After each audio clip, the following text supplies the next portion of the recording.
Hey folks, Beth here. Thank you for tuning in to this episode of Illuminating Leadership. Just a little heads up on this one. I'm speaking with Eddy Smits from Nigeria, and our connection wasn't the best. So there are an awful lot of glitches through this podcast, but he has a lot to share that I think you'll want to hear. So once again, thanks for joining, and please forgive all the audio glitches.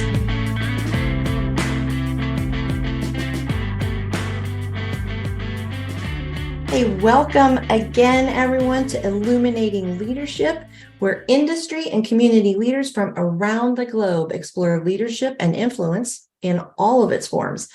I'm your host, as always, Beth Johnson, and this week I have with me an intriguing leader, a very kind and helpful colleague, and an all-around very good man, Eddy Smits. Welcome, Eddy. Thank you. What a nice introduction. Well, it's all very true. Absolutely true. So, Eddy, to kick us off, would you tell us a little bit about yourself and how you made the journey from professional clown to coach to TEDx speaker? Okay. Let's not go into how I got into clowning, but so I was indeed a professional clown for 25 years. And during these 25 years, I was also a hospital clown, and I visited more than 10,000 sick and palliative children. And, I started out knowing absolutely nothing about hospital clowning. I knew things about clowning, but I knew nothing about hospital clowning. So I needed to learn everything from scratch, because the hospital clowning is a very different animal than normal clowning. The normal clowning, you're the star of the show, but in hospitals, it's the other way around, and you need to make that switch. And the work learned me so many things. I never learned in my life until now as much as I learned in these years, or in those years, hospital clowning. I learned about myself. I learned about people. I learned a lot about leadership, and I'll go into, because most people don't connect clowning with leadership. And well, I understand that they don't understand, but there's a lot of common ground there, especially in hospital clowning. Just figure yourself coming into a room where a child is, and you know that that child only has a few days to live, but still do the job for the parents, the child, still do everything. That takes a whole journey to be able to do that. That takes not only, let's say, clowning. There's a lot of leadership. There's a lot of even getting into the room. There's so much things that are going on there. And the moment you realize that some things that you do can influence, that's what we're talking about, right? Can influence people and can make them feel better or grow or whatever. That's the biggest thing I learned in this hospital clowning, that I think the biggest lesson is, and I'm always repeating that, people don't know that you want to help them. They don't see it. And as a hospital clown, you need to be able to let them see in advance what you are going to do. And I think that's a little bit what a leader does too. He lets them see kind of vision that they don't see, that they don't understand, they don't see. They want to understand, they want to see. I mean, the parents want to make their child happy, but they don't see how 3 days before it will die, that they can still make it happy, and that it can even help them.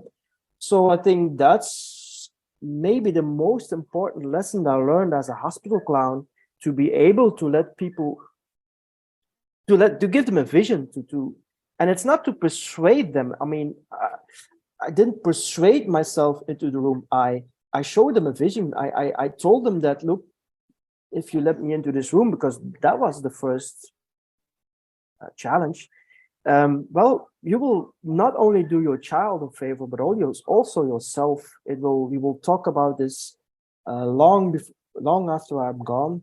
And well, the proof is there, because until this day, I still receive Christmas cards for people from children that I visited.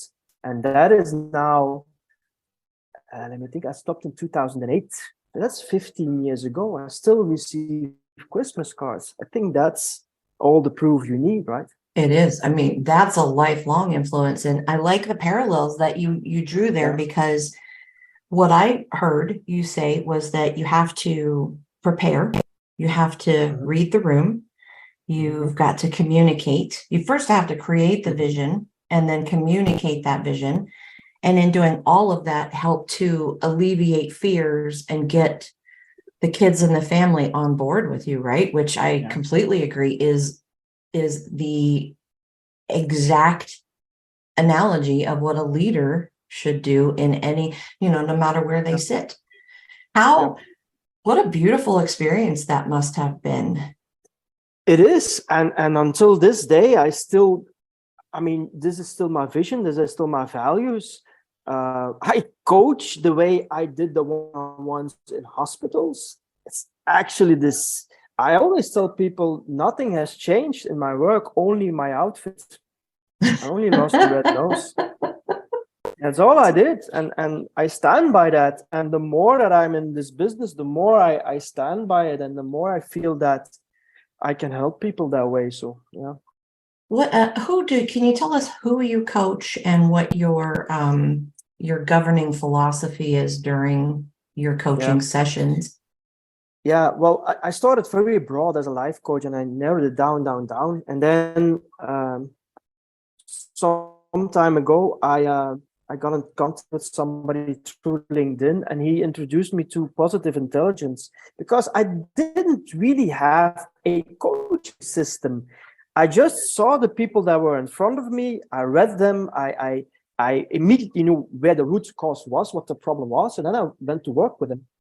The problem I had was the first one was that it's hard to convince people, look, I'm a hospital clown, I'm a clown. I didn't have any education like coach things or something. I didn't have that. So that was a problem. And the other thing was that I really felt that if the coaching program was done, or the period was done, that people often just fall into the previous traps they were falling into before the coaching. So during the coaching, everything went well, and you got them to the place that they were.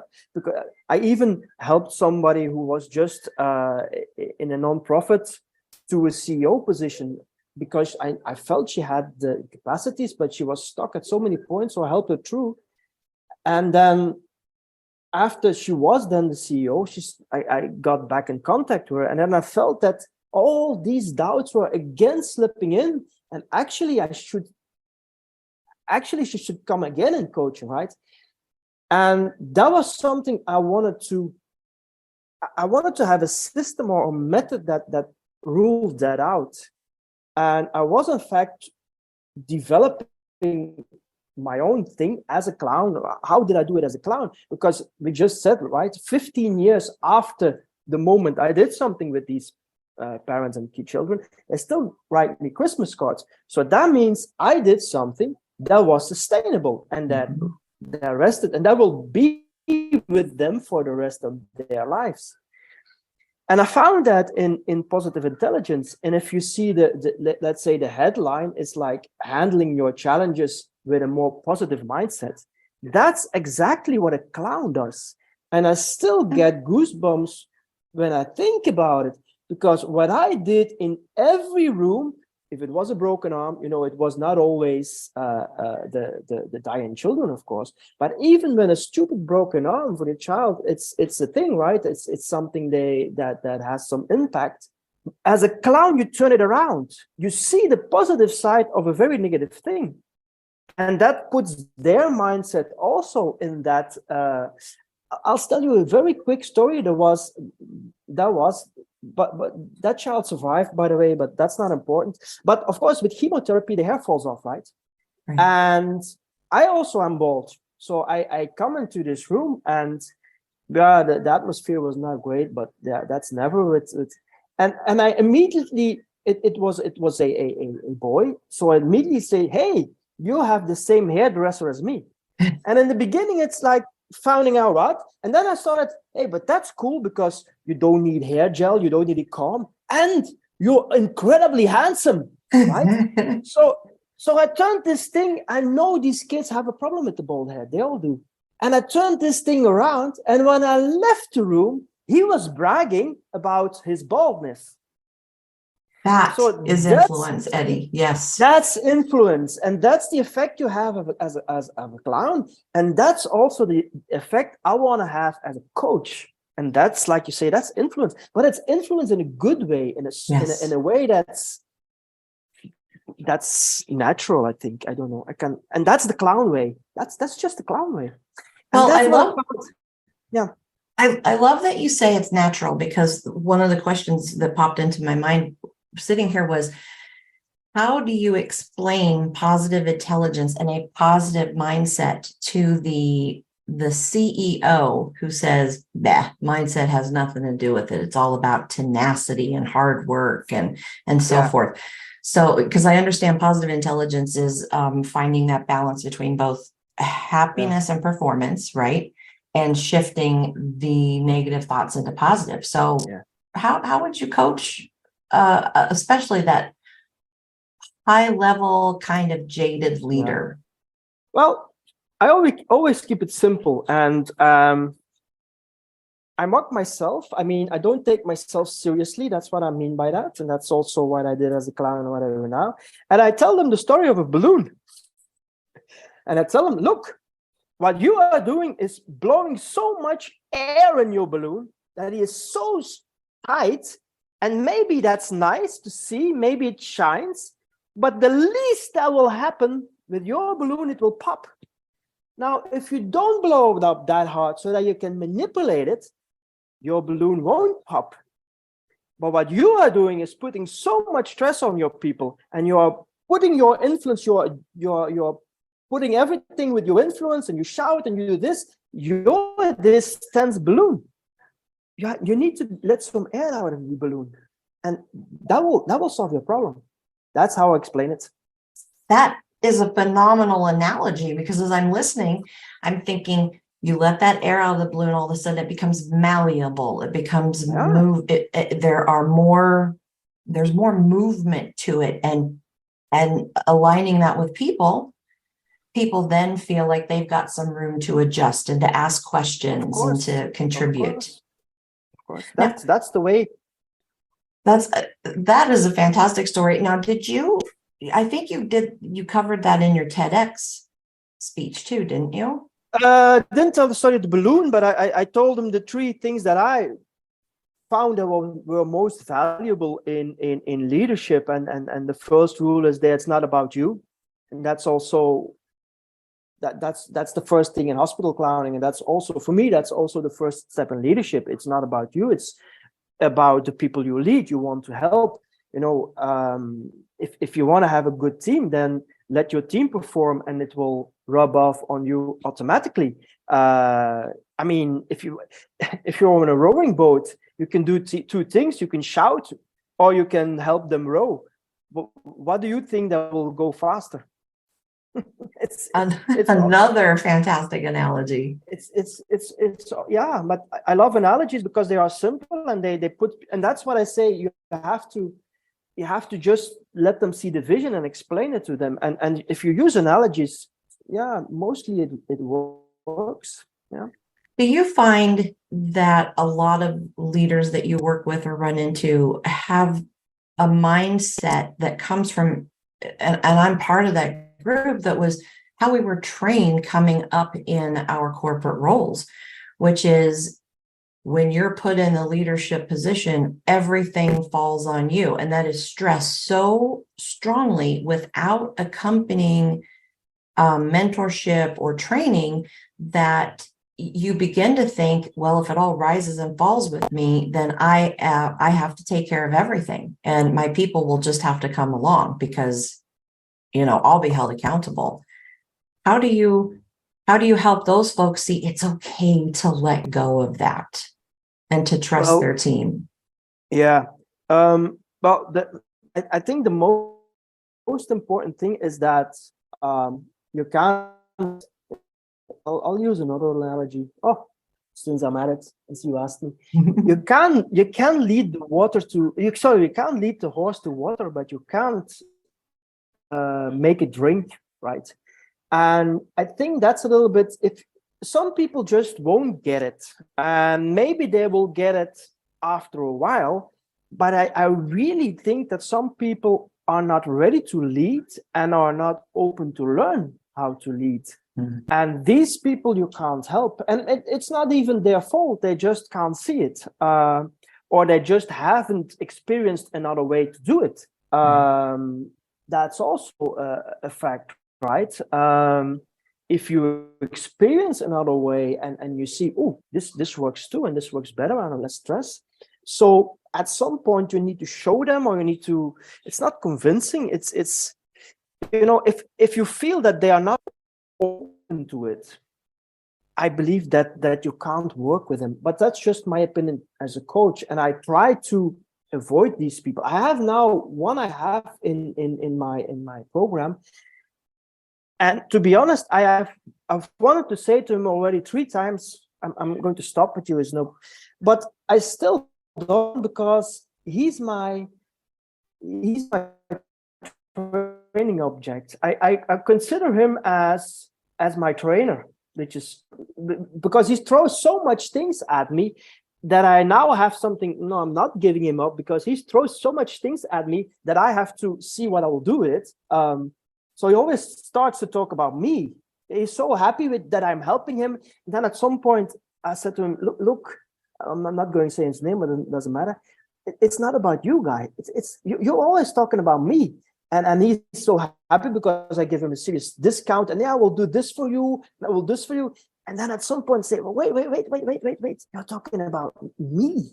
We are not talking about me. I'm talking about you now. So he has to, and that's what a leader also has to do. A leader has to constantly look in the mirror and see, because leading means you're giving the example, right? That's leading. I mean, you do something and the other follow. But if your example is not okay, well, you get people that are not okay. If you lead in a certain way, you get people that will follow you in a certain way. Right. And then most of these leaders say, why are my people not listening to me? Well, then as a leader, you're not listening to yourself. That's the only reason. Oh, that's very powerful. That I love that. If your people aren't listening to you, it's because you're not listening to yourself. Yeah. It comes down to that, yeah. It really does it. And the other thing you said, that as you're trying to work with this particular client, is you left yourself open to learning. Like you wanted to cut him loose because he wasn't willing to, or didn't seem willing to, let go of the fear and let go of the, wasn't willing to go as deep as he should to see that change, right? Yet you are saying, I get it. There's something there, and we both can learn through this process. And again, that's absolutely what leaders do. Yeah. Eddy, when in your career do you think you were the most content, and why was that, or why is that? I think at some point, because when I started out, I really had to say that savings were quickly gone, because I had to invest in material and stuff as a clown. It all sounds simple, but it is a business, and I was really making no money. I remember that I was at a gas station with 20 euros, and I had to divide the 20 euros for 10 euros to get some food and 10 euros to have some fuel, and so that I can go to my gig. And luckily they paid me money, and that was the lowest point that I had in my career. And at that point, they often say when you hit rock bottom, you can't fall deeper, and the only way is up. And I think that was a point in my career, but I realized it afterwards. And that's often so, that you just realize it afterwards. But then I started to just do things and just follow my guts, actually. And I think the most happiest I was around, at some point, because my mother and father were also very skeptical when I told them, I want to be a clown. I had a good job as a teacher. I gave the job up to be a clown. I mean, as a parent, I can now only understand that they were really not happy with it, but okay. And at some point, I told my mother, because I had my my ex-wife, now ex-wife. So, and I told her, we are going to build a house. And that was a moment for me. Not that I was going to build a house was nice, because I finally was making some money, but her reaction for me was so nice. And she just was like 10 seconds, she didn't say anything. She was like, and I saw her thinking, what do you mean you're building a house? Are you making money with the things you are doing now? That's impossible. So that was the point for me. And from then off, she looked in another way. And I think my father was earlier was a fan, and he started to go to gigs with me. I think at some point he knew my shows better than I did. But for me, that was the turning point, that I was making money with it, that I was doing the thing that I loved. So for me, that was the highlight of my career, and it lasted a few years. Yeah. So the knowledge of, okay, finally I can make my money with the thing that I love doing the most in life. So that was a great moment. Yeah. You know, we have found on our journey together as coaches, the thing that you probably heard like I did all my life: do what you love, follow your dream. Don't take into consideration what other people think it's about you. Well, here I am at 56, and it took me until 54 to figure that out, to understand that it is awesome when you do that, when you follow your gut. Yeah. And live that dream, that more contentment, that elusive happiness, contentment, and joy that you've been seeking all your life, all of a sudden just falls into place. And it doesn't have anything to do with money and things. No, not directly. No, not directly. Yeah. And if I can add, and I have always told this to people, I've always been honest to that. It is effing hard. I mean, from making the decision in 1991, which was before internet, until I was making money with it, which was like 10 years from then, it was hard. It was like, when I look back at it now, I still can't believe that I did it. I told the story yesterday about some things that I did, and he said, were you crazy? I said, yeah, I was crazy, but I had to.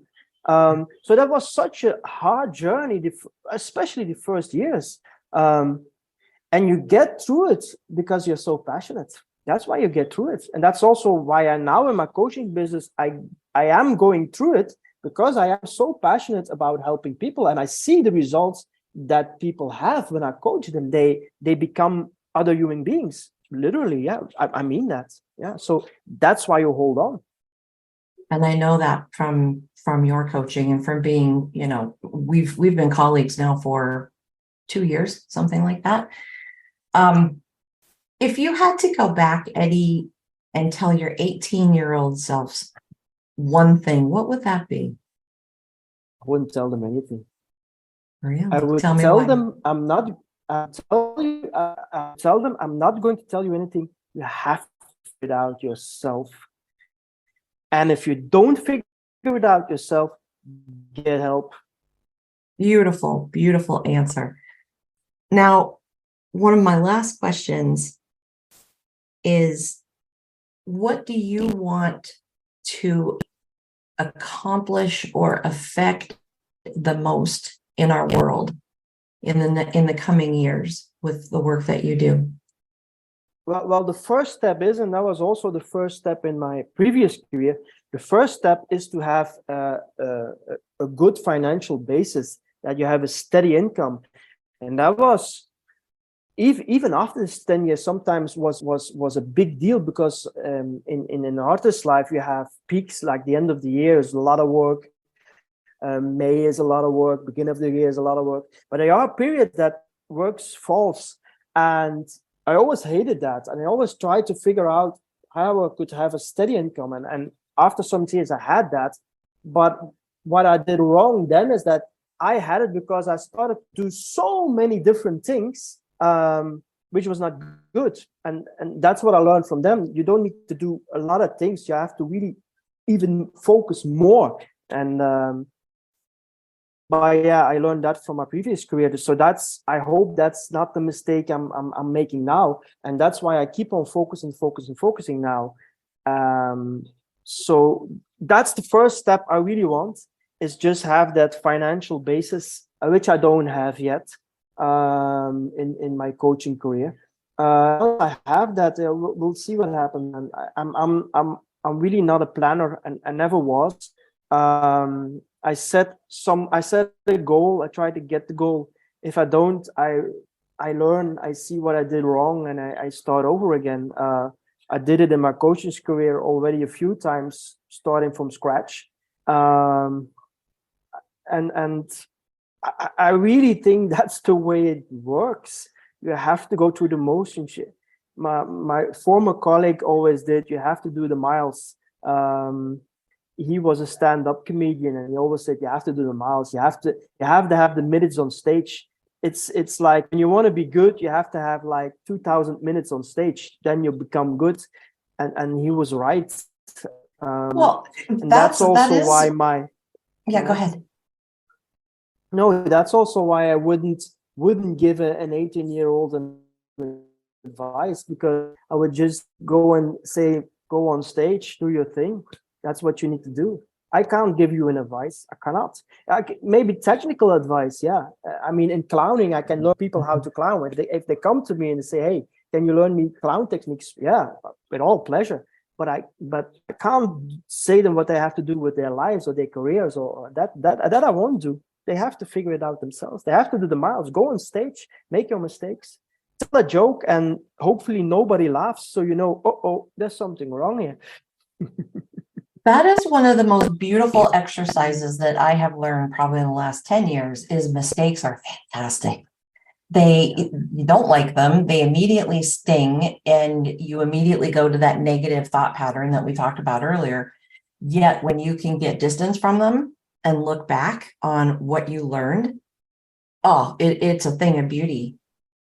And again, I love your theory that you wouldn't go back and tell your 18-year-old self anything, because, and I hope our listeners hear this. What Eddy has said is why I love him.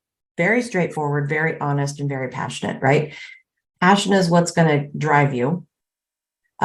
Your own courage and determination are going to be what keep you going, and your willingness to learn and be self-aware and understand that it's not all about, people's rejection is not about you. It's about how you recover from that rejection and then better yourself, right? Yeah. And your comedy, I don't know that I could do comedy, talk about fear of rejection. You're putting yourself on stage in front of people and hoping that they like what you say. Yet, like he said, you have to do that just like a pilot has to put in the hours to become good and fly the big jets, right? It's no different. It's no difference. No difference. And there will be exceptions. But I don't know them. But I believe that there are exceptions. But all these online things, you see these big lines, become this in 90 days or become this in 30 days and it's so wrong. It's really wrong. But yeah, I mean, yeah, it's the way it is. You can't look at other people. That's what they do, then they do it. I have to fight that all my life also in my clowning career. I was following courses. I was doing things. I was really doing. For example, for our children productions, we made our own music. We had real artists coming in, playing live the music in the studio, and so on and so on. And they just took a song from the internet, or they downloaded something and used that. So other people say, but why don't you do that too? I said, because we want to deliver quality, but then it just takes longer. But now still, but it just lasts longer. I still have this context with these musicians, people still come up to me. The music was so good, and so on and so on. It fuels you, and that's why you do it. Why else will you do it? I think people don't ask themselves enough. Why am I doing this? Actually, am I doing to make money, which is okay? Then go ahead. Or is there something else that I'm doing it for? And if there's something else you're doing it for, then it will be very hard, but the reward will be much larger.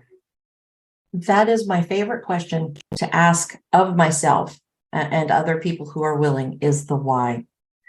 From things like, why do I hate getting up in the mornings, right? Like, what am I struggling with? Why do I want to do podcasts? Why did I make the decision to go to the silly things, right? This restaurant versus the other, who was involved? I mean, when you start really deeply exploring why you're making all the decisions you're making without, trying to drive yourself crazy with it, you begin to learn that, well, I love Mexican food. I love interviewing people. I love, and you begin to very clearly define who you are as a person, and then can, like you said in the very beginning of the podcast, follow that, piece that all together and say, who is Eddy and what does Eddy want in this life, right? One last question, because I know my viewers want to hear about this. TEDx. What was it like? What did it take to get there? And how did it feel when you were done? I saw a TEDx talk from Sir Ken Robinson in 2006.